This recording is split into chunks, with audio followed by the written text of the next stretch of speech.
एक माँ जिसकी पवित्रता को देवता भी प्रणाम करते थे, एक पिता जिनकी तपस्या से त्रिलोक कांप उठता था, और एक पुत्र जो भगवान विष्णु का अवतार था। फिर ऐसा क्या हुआ कि उसी पुत्र ने अपनी ही माँ का सिर अपने हाथों से काट दिया।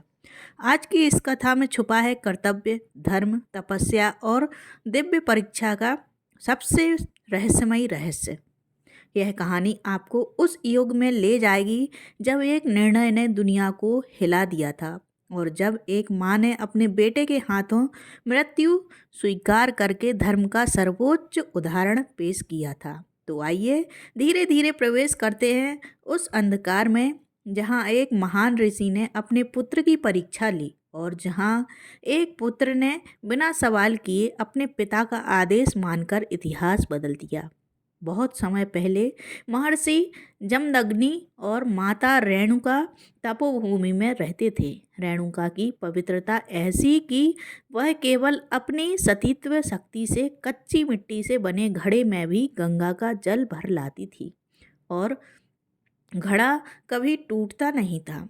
उनकी असाधारण शक्ति देवताओं तक को चौंकाती थी। रेणुका सुबह सुबह नदी किनारे जाती, अपनी पवित्रता और तेज से एक ऐसा दिव्य पात्र बनता जो उनके मन की निर्मलता का सूचक था। लोग कहते थे, रेणुका का मन यदि पल भर भी विचलित हो जाए तो यह शक्ति नष्ट हो जाएगी।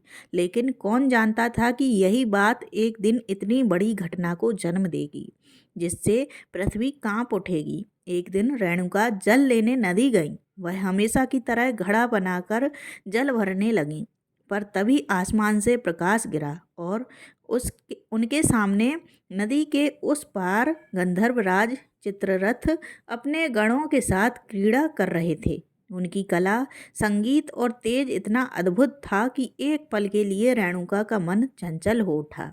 बस एक पल, लेकिन यही पल सब कुछ बदल देने वाला था। घड़ा टूट गया। रेणुका की दिव्य शक्ति क्षीण हो गई।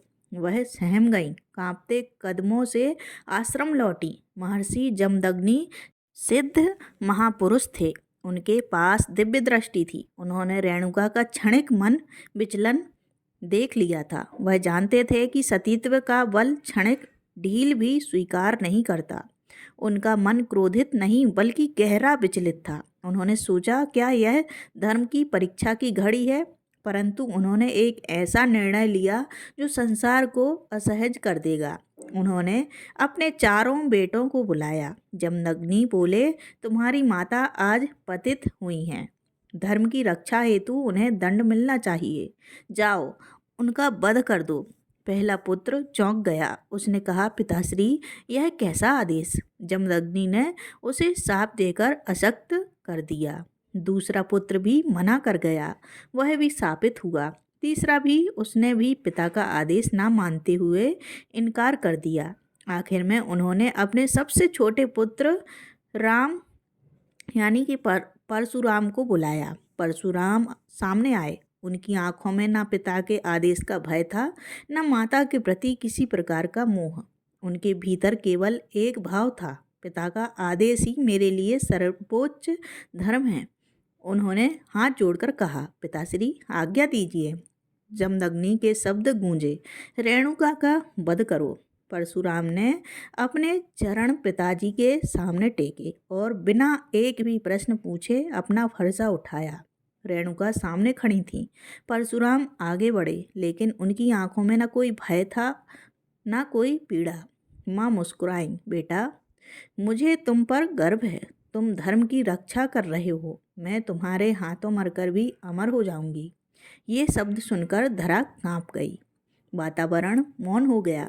परशुराम ने कांपते हुए भी दृढ़ संकल्प के साथ एक ही प्रहार में अपनी माँ का शीश धड़ से अलग कर दिया। देवलोक, पितृलोक, पृथ्वी, तीनों लोगों ने इस घटना को देखा।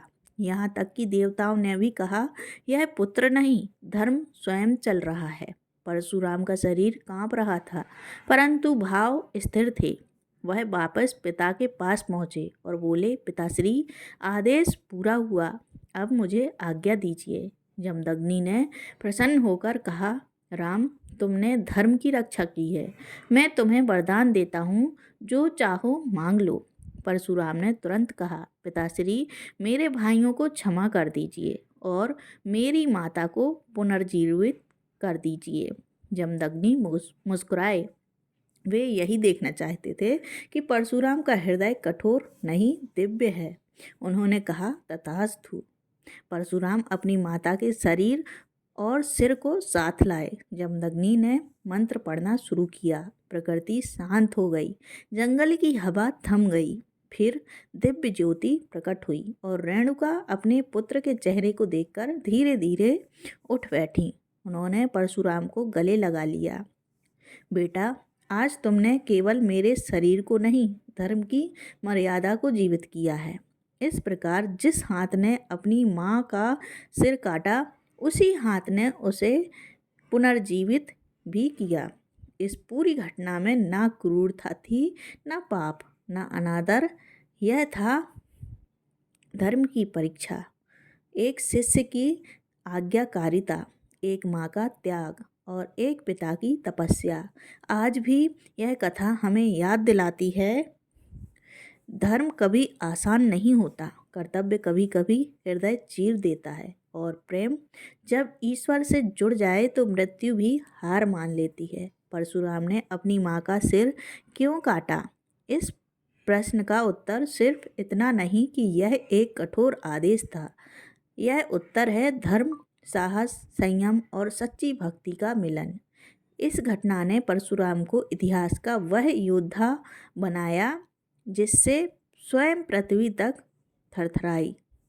तो दोस्तों, अगर आपको भगवान परशुराम जी की यह पौराणिक कथा पसंद आई है तो वीडियो को एक लाइक करें और हमारे चैनल को सब्सक्राइब करना ना भूलें। धन्यवाद। जय श्री राम, जय श्री कृष्णा।